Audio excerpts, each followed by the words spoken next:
శ్రీకాకుళం జిల్లా పలాసలో గంజాయి అక్రమంగా తరలిస్తున్న ఒడిశాకు చెందిన బస్సు డ్రైవర్ కాశీబుగ్గ పోలీసులు అరెస్ట్ చేసినట్లు డీఎస్పీ వెంకట అప్పారావు మీడియాకు తెలిపారు. ఈ ఘటన స్థానికంగా తీవ్ర కలకలం రేపింది. గోనూపూర్ నుండి పలాస మీదుగా బరంపురం వెళ్లే Uma express bus driver Sujith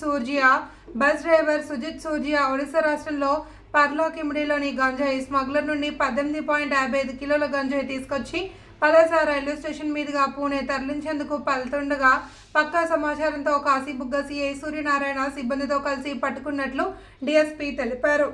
నిందితుడి నుండి 18.55 గంజాయి సెల్ ఫోన్ స్వాధీనం చేసుకున్నారని చెప్పారు. ఎన్డీపీఎస్ యాక్ట్ కింద ఒడిశా రాష్ట్రం రాయగఢ్కు చెందిన నిందితుడు సుజిత్ సూర్జియాను అరెస్ట్ చేసినట్లు డీఎస్పీ వెంకట అప్పారావు వెల్లడించారు.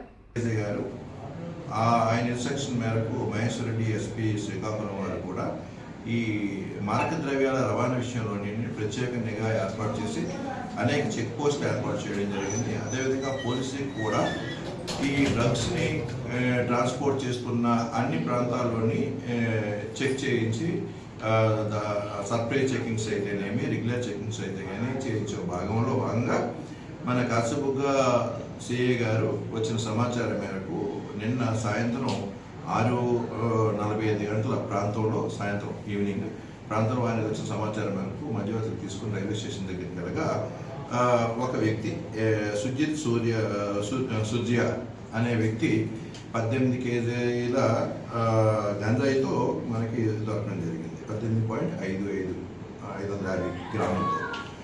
తర్వాత ఒక మొబైల్ ఒక ఆధార్ కార్డు కూడా ఇతని పొజిషన్లో దొరికింది. ఈ ప్రాపర్టీ బ్యాగ్లోని 7 ప్యాకెట్లుగా ఇవన్నీ కూడా ఉండడం, ఈ 18 కేజీలు కూడా. ఇతన్ని మనం విచారించగా ఇతను ఏంటంటే పొరుష అనే ఒరిస్సా పర్లాకిమిడి ప్రాంతానికి చెందిన వ్యక్తి.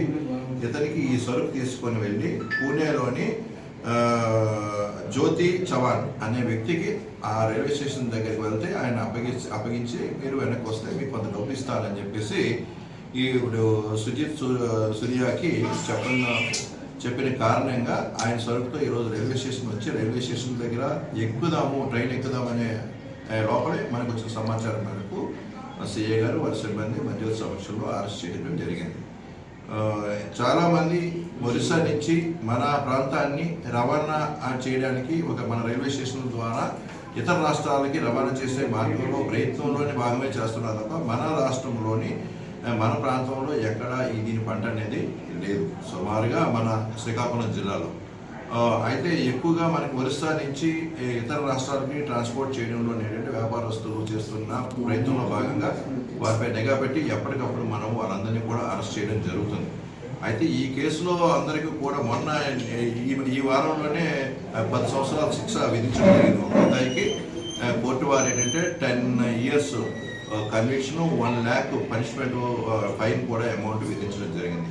ఈ కేసుల్లో ఇన్వాల్వ్ అయిన ప్రతి వ్యక్తి తాగడం కానీ, రవాణా చేయడం కానీ, అమ్మడం కానీ, పండించడం కానీ ఈ నేరాలన్నీ కూడా తీవ్రమైన నేరాలు. ఇవి 10 సంవత్సరాల పైనే దీని శిక్షాకాలం, 10 నుండి 20 సంవత్సరాల వరకు దీని శిక్షాకాలం. దయించి ప్రజలు ఏంటంటే తాత్కాలికంగా ఏదో డబ్బు సంపాదించాలని తప్పు మార్గాన్ని ఎన్నుకుంటే అది మానుకోవాలి. ఎందుకంటే జీవితం మొత్తం అంతా కూడా జైల్లోనే గడపాల్సిన పరిస్థితి వస్తుంది. అదేవిధంగా కాకుండా ఈ కేసులో వాళ్ళందరిపై కూడా సస్పెక్ట్ షీట్స్ని ఓపెన్ చేసి వాళ్ళందరిపై ప్రత్యేక నిఘా ఏర్పాటు చేయడం జరుగుతుంది. వారి యొక్క ఎంప్లాయ్మెంట్కి కానీ చాలామంది విద్యార్థులు ఖాళీగా ఉన్నామని ఏదో సెలవులో నాళ్ళే వచ్చి అలాంటి నేరాలు చేసి దొరికిపోయి వారి యొక్క ఫ్యూచర్ని కూడా పాడు చేసుకున్న వారు ఉన్నారు. ఇటువంటి పరిస్థితులు అయితే ఏంటంటే దయవించి స్టూడెంట్స్ తప్పుదో పట్టకుండా పేరెంట్స్ కూడా ప్రత్యేకమైన వాళ్ళ శ్రద్ధ వారిపై చూపించాలి. ఈ కొన్ని హాట్స్పాట్స్ ఏరియాస్ ఏదైతే ప్రాంతాల్లో కొంతమంది స్మోక్ చేయడము ఇలాంటి కార్యక్రమాలు కూడా చేస్తున్నారు. వాళ్ళందరిపైన కూడా ప్రత్యేకంగా పట్టుకొని వాళ్ళని కూడా చట్ట పరిధిలో తీసుకొని రావడం జరుగుతుంది. దయించి మీరందరూ కూడా ఒక మెసేజ్ ఏంటంటే ఈ మారక ద్రవ్యాల జోలికి ప్రజలు పోకూడదు. ఆరోగ్యం పాడైపోతుంది, కుటుంబం పాడవుతున్నాయి, దొంగతనాలు చేస్తున్నారు, బెట్టింగ్స్కి అలవాటు పడుతున్నారు.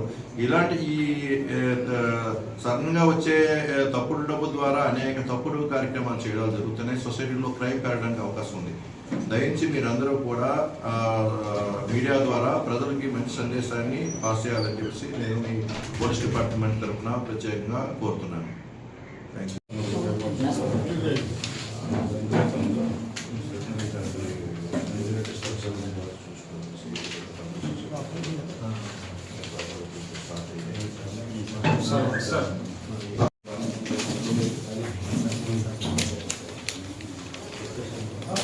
అయిందా